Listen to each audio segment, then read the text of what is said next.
여러분은 혹시 병원에서 의사 선생님께 특별히 나쁜 건 없는데 왜 이렇게 피곤하죠? 라고 물어보신 적 있으신가요? 저는 참 자주 듣는 말인데요. 아침에 일어날 때부터 몸이 무겁고 오후만 되면 눈꺼풀이 천근만근 무거워지고 저녁에는 소파에 앉자마자 그대로 잠들어 버리는 그런 일상이 반복되고 계시진 않으신가요? 저는 올해로 30년 차인 내과 전문의입니다. 지난 수십 년간 2만 명이 넘는 환자분들을 진료하면서 깨달은 것이 하나 있습니다. 우리가 약국에서 흔히 구매하는 오메가3, 루테인, 프로폴리스 이런 영양제들이 나쁜 건 아니지만 정작 우리 몸이 가장 절실하게 필요로 하는 것들은 따로 있다는 사실입니다. 많은 분들이 TV 광고를 보고 아니면 지인의 추천을 듣고 영양제를 구매하시죠. 하지만 제가 동료 의사들에게 물어봤을 때 실제로 우리 의사들이 매일 챙겨 먹는 영양제는 TV에 나오는 것과는 많이 달랐습니다. 도대체 무엇이 다를까요? 오늘 영상 끝까지 보시면 첫째, 왜 의사들은 오메가3보다 이 네 가지를 우선순위로 두는지, 둘째, 각 영양제가 우리 몸에서 어떤 놀라운 역할을 하는지, 셋째, 가장 중요한 복용법과 정확한 용량까지 모두 알려드리겠습니다. 특히 마지막에 말씀드릴 이 네 가지를 함께 먹을 때 나타나는 시너지 효과, 이 부분을 놓치시면 정말 아까우실 겁니다. 자, 그럼 지금부터 시작하겠습니다. 70대 할머니께서 오셨습니다. 손에 약국 종이봉투를 들고 계셨는데 들여다보니까 영양제가 여러 가지나 되더군요. 오메가3, 밀크시슬, 루테인, 글루코사민, 홍삼 정말 다양했습니다.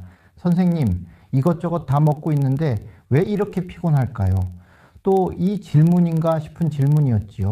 그래서 제가 여쭤봤죠. 비타민 B는 드시나요? 아, 그건 안 먹어요. 그게 중요한 건가요? 늘 피곤하다는 말씀을 달고 지내시는 분이 반드시 아셔야 하는데 정작 그 환자분은 전혀 모르고 계셨어요. 일반적으로 환자분들은 광고를 많이 하는 영양제나 가격이 비싼 영양제를 좋은 것이라고 생각합니다. 하지만 정작 우리 몸의 엔진을 돌리는 가장 기본되고 핵심이 되는 영양소들을 기준이 다르다는 걸 놓치고 있는 경우가 너무 많습니다. 1년에 한두 번 의대 동기들과 모임을 가질 때마다 보통 이런 이야기를 나눕니다. 요즘 뭐 챙겨 먹어? 어떤 게 좋아? 신기하게도 거의 대부분 의사 동료들이 공통적으로 챙기는 네 가지가 있었습니다. 그것은 바로 비타민 B, 비타민 C, 비타민 D, 그리고 코엔자임 Q10입니다. 그런데 왜 하필 이 네 가지일까요? 우리 몸을 자동차에 비유해 볼까요? 오메가3나 루테인 같은 건강기능식품들은 자동차의 왁스나 광택제 같은 겁니다. 물론 좋죠. 차를 반짝반짝하게 만들어주니까요. 하지만 휘발유가 없다면요. 배터리가 방전되어 있다면 어떻습니까? 아무리 외관이 좋아도 차는 한 발짝도 움직일 수 없습니다. 비타민 B, C, D, 그리고 코엔자임 Q10은 바로 휘발유이고 배터리입니다. 우리 몸이라는 자동차를 실제로 움직이게 하는 핵심 동력원인 거죠. 서울대 병원에서 발표한 연구 자료가 있습니다. 만성 피로를 호소하는 환자 500명을 대상으로 혈액 검사를 했더니 놀랍게도 78%가 비타민 D 부족으로 나타났습니다. 63%는 비타민 B 결핍 상태였고요. 그런데 이분들이 영양제를 전혀 드시지 않으셨을까요? 아니요. 대상자 중 절반 이상이 다른 건강기능식품은 여러 가지 복용하고 있었지만 정작 이런 기본되는 비타민은 챙기지 않고 있었다는 겁니다. 더 놀라운 사실은 나이가 들수록 기본 영양 부족이 더 심각해진다는 거죠. 자, 그럼 이제 본격적으로 저희 의사들이 챙기는 영양제를 하나씩 말씀드려 보겠습니다. 첫 번째는 비타민 B입니다. 많은 분들이 비타민 B 그거 피로회복제 아니에요? 라고 생각하십니다. 반은 맞고 반은 틀립니다. 비타민 B는 단순한 피로회복제가 아니라 우리 몸의 에너지 대사 전체를 책임지는 핵심 영양소입니다. 우리가 먹는 밥, 고기, 채소 안에는 탄수화물, 단백질, 지방이 들어있습니다. 이것들은 그 자체로는 에너지가 아닙니다. 이것들이 우리 몸에서 ATP라는 진짜 에너지로 변환되어야 하는데 이 과정에서 절대적으로 필요한 것이 바로 비타민 B군입니다. 쉽게 말해서 비타민 B 없으면 우리가 아무리 좋은 음식을 먹어도 그게 에너지로 바뀌지 않는다는 겁니다. 차로 치면 휘발유는 가득 넣었는데 시동을 걸어줄 점화 플러그가 없어서 엔진 시동이 안 걸리는 것과 같죠. 비타민 B는 B1부터 B12까지 총 8가지 종류가 있습니다. 그래서 비타민 B를 얘기할 때는 항상 복합체로 먹어야 한다 얘기하는 겁니다. 각각의 역할이 모두 다르거든요. 비타민 B1은 탄수화물을 에너지로 바꾸고, B2는 세포 호흡을 돕고, B3는 혈액순환을 개선하고, B6는 신경 전달 물질을 만들고, B12는 적혈구 생성을 돕습니다. 그런데 여기서 많은 분들이 놓치는 중요한 포인트가 있습니다. 비타민 B는 수용성 비타민입니다. 이게 무슨 뜻이냐면 물에 녹는다는 거죠. 우리 몸에 저장되지 않고 소변으로 바로 배출됩니다. 그래서 매일 보충해줘야 합니다. 또한 스트레스를 받거나 술을 마시거나 커피를 많이 마시면 비타민 B가 급격히 소모됩니다. 현대인들이 유독 비타민 B 부족에 시달리는 이유가 바로 이겁니다. 제 환자 중에 40대 직장인이 있었습니다. 매일 아침 피로하고 점심 먹고 나면 졸려서 일이 손에 안 잡힌다고 하셨어요. 혈액 검사를 해보니 비타민 B12가 정상 범위의 하한선이었습니다. 3개월간 비타민 B 복합체를 꾸준히 복용하게 했더니 그 환자분이 이렇게 얘기하시더군요. 선생님, 제가 이렇게 체력이 좋았나 싶을 정도로 너무 좋아졌어요. 오후 졸음도 확 줄었고 주말에 등산도 갔다니까요. 몰라서 못 먹는 비타민이 피로를 획기적으로 줄여주는 것입니다. 그렇다면 비타민 B는 어떻게 먹어야 할까요? 비타민 B 복합체는 하루 한 알, 아침 식사 직후에 드시는 게 가장 좋습니다. 왜 아침이냐? 비타민 B가 에너지 생성을 돕기 때문에 하루를 시작할 때 먹으면 그 효과를 하루 종일 누릴 수 있습니다. 공복에 먹으면 속이 쓰릴 수 있으니 꼭 식후에 드세요. 그리고 물과 함께 충분히 섭취하시는 게 좋습니다. 용량은 제품마다 다르지만 보통 B1이 50에서 100mg, B2가 50에서 100mg, B식이 50에서 100mg, B12가 500에서 1000마이크로그램 정도가 적절합니다. 너무 고용량은 오히려 부작용을 일으킬 수 있으니 주의하세요. 비타민 B를 먹으면 소변색이 노랗게 변하는데 이건 정상입니다. 리보플라빈, 그러니까 B2의 색깔이 나타나는 거라 걱정하지 않으셔도 됩니다. 하지만 비타민 B만으로는 부족합니다. 다음 영양소와 함께 먹어야 진짜 효과가 나타나는데요. 그래서 저희가 챙기는 두 번째 영양제는 비타민C입니다. 아, 비타민C는 너무 흔한 것 같은데? 라고 생각하시는 분들이 많으실 겁니다. 물론 면역력 향상에도 도움이 되지만 비타민C의 진짜 위력은 따로 있습니다. 비타민C는 우리 몸에서 가장 강력한 항산화제입니다. 우리 몸은 살아가면서 계속 산화됩니다. 사과를 깎아서 공기 중에 두면 갈색으로 변하는 것처럼요. 이게 바로 노화입니다. 비타민C는 이 산화 과정을 막아주는 역할을 합니다. 특히 혈관 건강에 결정적입니다. 혈관벽을 구성하는 콜라겐을 만드는데 비타민C가 필수적이거든요. 노벨상을 2번이나 받은 라이너스 폴링 박사는 평생 비타민C를 하루 18,000mg씩 먹었다고 합니다. 그는 93살까지 건강하게 살았죠. 물론 이 정도 고용량은 권장하지 않지만 비타민C의 중요성을 보여주는 사례입니다. 하버드 의대의 20년 추적 연구에 따르면 비타민C를 꾸준히 복용한 그룹이 그렇지 않은 그룹에 비해 심혈관 질환 발생률이 25% 낮았다고 합니다. 또한 비타민C는 철분 흡수를 돕습니다. 특히 여성분들은 생리로 인해 철분이 부족해지기 쉬운데 비타민C와 함께 먹으면 철분 흡수율이 3배 이상 높아집니다. 그런데 비타민C에 대해 대부분의 사람들이 착각하고 있는 게 하나 있습니다. 바로 천연 비타민C가 합성 비타민C보다 좋다는 믿음입니다. 과학적으로 봤을 때 천연이든 합성이든 분자 구조는 똑같습니다. 우리 몸은 그 차이를 구분하지 못합니다. 오히려 중요한 건 순도와 용량입니다. 제대로 된 제품을 선택하는 게 더 중요하죠. 비타민C도 비타민 B처럼 수용성입니다. 몸에 저장되지 않고 배출되기 때문에 매일 먹어야 합니다. 하지만 한 번에 많은 양을 먹으면 설사를 할 수 있습니다. 그래서 복용법이 매우 중요합니다. 비타민C는 하루 1000에서 2000mg 정도가 적당합니다. 하지만 한 번에 숙제하듯이 먹지 마시고 3번에 나눠서 드세요. 아침에 500mg, 점심에 500mg, 저녁에 500mg 이런 식으로요. 왜냐하면 우리 몸이 한 번에 흡수할 수 있는 비타민C의 양이 제한적이기 때문입니다. 1000mg을 한꺼번에 먹으면 흡수율이 50% 정도지만 500mg씩 나눠 먹으면 흡수율이 80% 이상으로 올라갑니다. 식사와 관계없이 먹을 수 있지만 위가 약한 분들은 식후에 드시는 게 좋습니다. 공복에 먹으면 위산 분비가 자극되어 속이 쓰릴 수 있거든요. 제 환자 중 한 분은 잇몸에서 자주 피가 나고 멍기 잘 든다고 하셨습니다. 혈액 검사 결과 비타민C 수치가 매우 낮았어요. 2개월간 하루 1500mg씩 나눠서 복용하게 했더니 잇몸 출혈이 완전히 사라지고 피부도 훨씬 좋아졌다고 합니다. 많은 분들이 영상을 보면서 그래서 어떤 제품을 사야 하나요? 라고 물어보실 것 같은데요. 솔직히 말씀드리면 브랜드는 크게 중요하지 않습니다. 다만 몇 가지 확인해야 할 사항이 있습니다. 첫째, GMP 인증을 받은 제품인지 확인하세요. 이건 식약처의 의약품 제조 기준에 맞춰 만들어졌다는 뜻입니다. 둘째, 함량을 확인하세요. 비타민C라고 쓰여 있어도 실제 함량이 100mg 밖에 안 되는 제품도 있습니다. 셋째, 첨가물을 확인하세요. 불필요한 착색료나 감미료가 들어간 제품은 피하는 게 좋습니다. 여러분, 잠깐만요. 이 영상이 도움이 되고 계신가요? 그렇다면 지금 좋아요 버튼을 눌러주세요. 여러분의 클릭 하나가 더 많은 분들께 건강 정보를 전하는 데 큰 힘이 됩니다. 자, 이제 3번째 영양제로 넘어갈까요?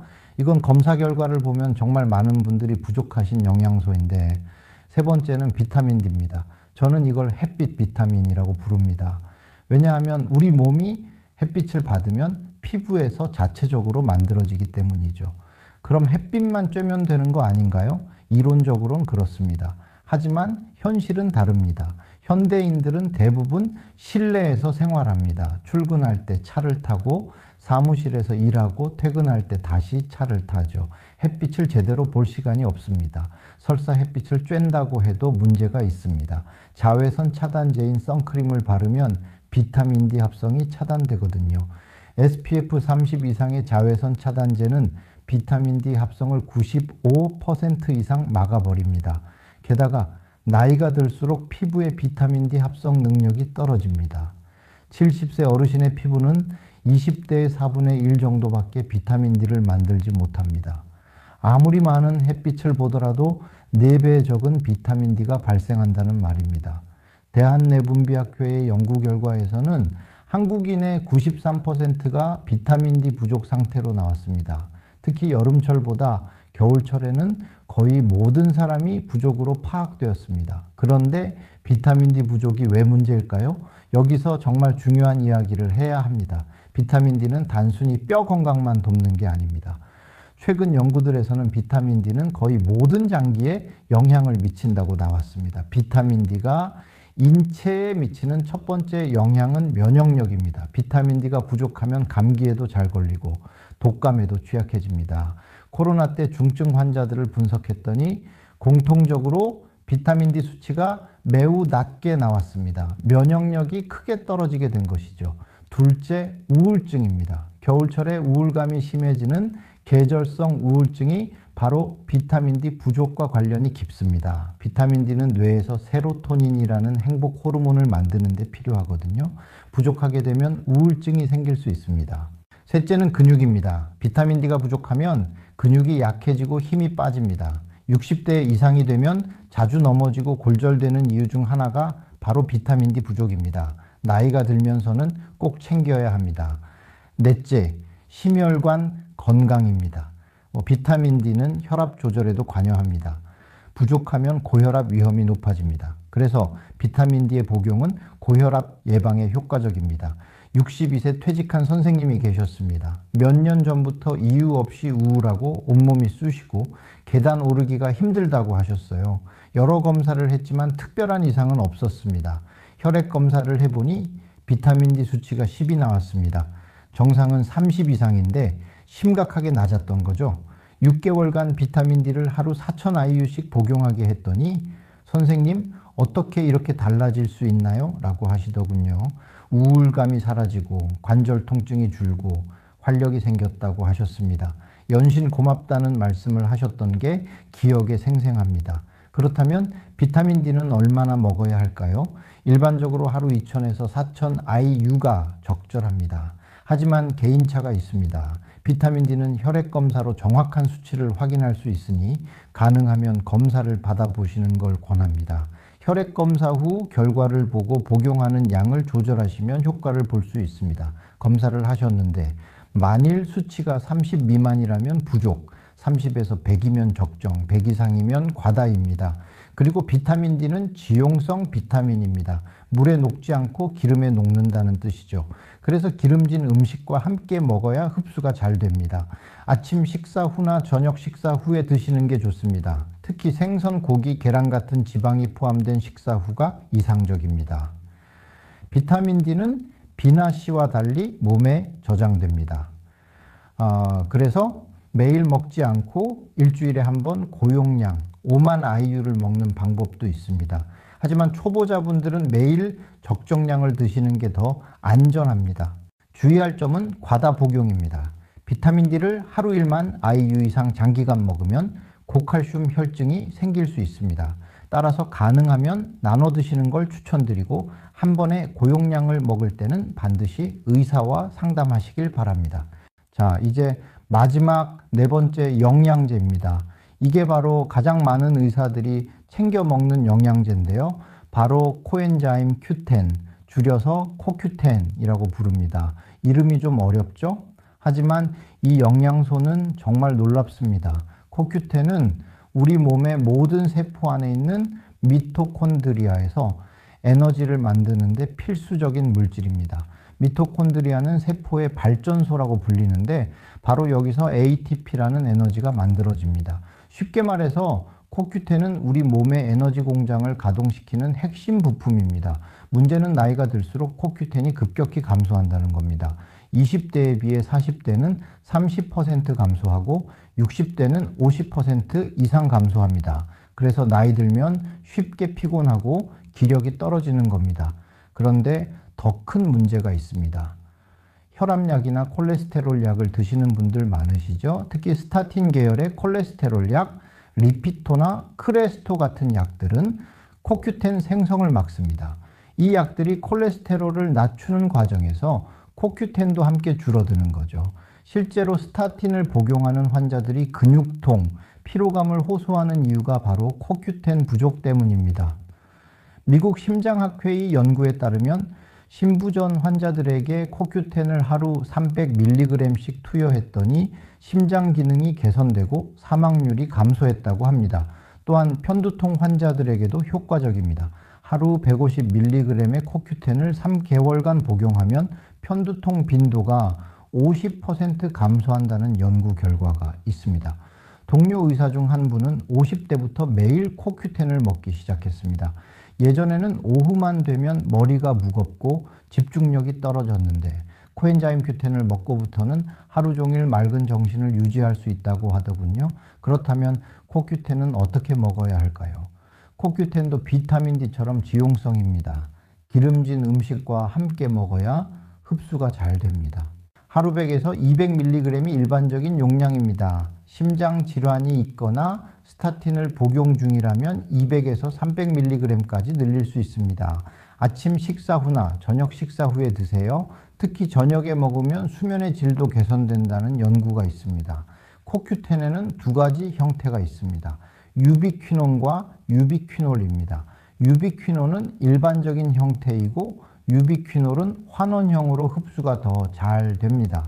특히 40세 이상이거나 소화 흡수 능력이 떨어지는 분들은 유비퀴놀 형태를 선택하시는 게 좋습니다. 가격은 유비퀴놀이 더 비싸지만 흡수율을 고려하면 효율적입니다. 부작용은 거의 없지만 일부 사람들은 속쓰림이나 불면증을 경험할 수 있습니다. 이런 경우 용량을 줄이거나 아침에만 복용하세요. 자, 이제 가장 중요한 부분입니다. 이 네 가지를 어떻게 조합해서 먹어야 할까요? 지금까지 비타민 B, C, D 그리고 코큐텐에 대해 알아봤습니다. 하나하나도 훌륭하지만 이것들을 함께 먹으면서 시너지 효과를 보는 걸 추천드립니다. 비타민 B는 음식을 에너지로 바꾸는 첫 단계를 담당합니다. 비타민 C는 이 과정에서 생기는 활성산소를 제거합니다. 비타민 D는 세포가 제대로 기능하도록 돕습니다.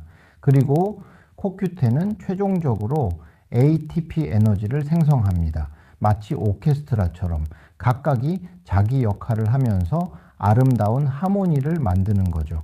그런데 여기서 핵심 질문이 생깁니다.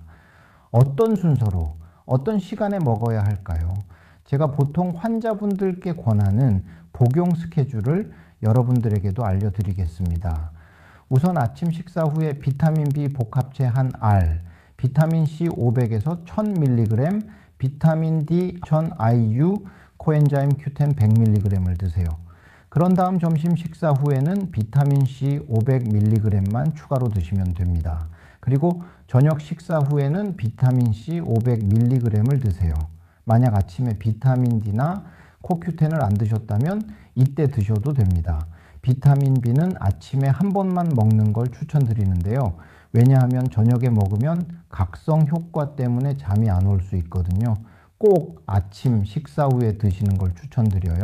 비타민 C는 하루 3번으로 나눠서 먹는 게 가장 좋습니다. 그렇게 해야 흡수율을 최대화할 수 있습니다. 비타민 D와 코큐텐은 하루 한 번 식사 후에 먹으면 됩니다. 아침이든 저녁이든 상관없지만 지용성이기 반드시 식사 후에 드시는 것을 추천드립니다. 여기서 많은 분들이 궁금해 하시는 점이 있습니다. 다른 약이나 영양제와 함께 먹어도 되나요? 대부분의 경우 전혀 문제될 것이 없습니다. 하지만 몇 가지 주의사항이 있습니다. 첫째, 혈액희석제, 와파린 같은 약을 복용 중이라면 비타민 K가 들어간 종합 비타민은 피하세요. 하지만 오늘 말씀드린 네 가지는 괜찮습니다. 둘째, 철분제와 칼슘제는 비타민 C와 함께 먹으면 좋지만 동시에 함께 먹으면 흡수가 방해됩니다. 각각 2시간 간격을 두세요. 셋째, 항생제를 복용 중이라면 서로 2시간 간격을 두고 영양제를 드세요. 그런데 이렇게 여러 가지를 먹는 게 번거로우신 분들도 계실 겁니다. 요즘은 이 네 가지가 적절한 비율로 포함된 복합 제품들도 나와 있습니다. 다만 각 성분의 함량을 꼼꼼히 확인하세요. 때로는 홍보 문구만 그럴듯하고 실제 함량은 턱없이 부족한 제품도 있거든요. 제 개인적인 의견으로는 처음에는 각각 따로 구매해서 먹어보시는 걸 권합니다. 그래야 내 몸에 어떤 변화가 있는지 정확히 파악할 수 있습니다. 예를 들어 비타민 B를 먹고 일주일 지나니까 피로가 줄었다. 비타민 D를 먹고 한 달 지나니까 우울감이 나아졌다. 이런 식으로 체감할 수 있습니다.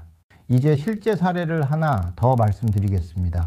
55세 박영수라는 환자분 이야기입니다. 사업 스트레스로 만성 피로에 시달리고 자주 감기에 걸리고 혈압도 높았습니다.